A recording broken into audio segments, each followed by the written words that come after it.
cima pus ponte grande, embaixo ponte pequena. Ela ficou tão bonita, dá inveja a muita gente. Ela sempre está sorrindo, mostrando a Vila Prudente. Nós vive na liberdade, todos dois com bela vista, morando num bom retiro, nesta cidade paulista.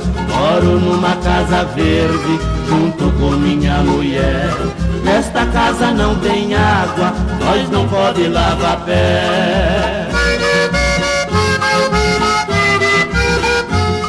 Também gosto d'água rasa, mesmo que seja água fria, com água branca limpinha, tomo banho na bacia. Se nós ficar resfriado, São Jorge que nos ajude, nós muda a proclamação para o Bosque da Saúde.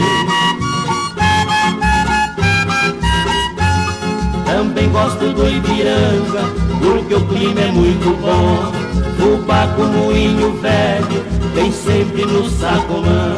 Perdiz com polenta frita, é a nossa consolação. Nós que morava na Penha, vamos pra Vila Carrão.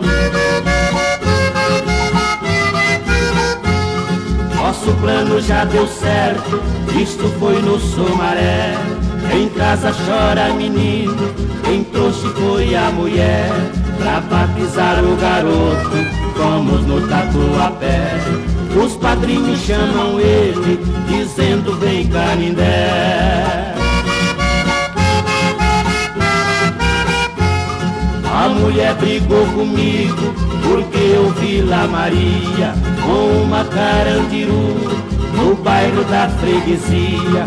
Ficou meio butantã e começou a dar pancada.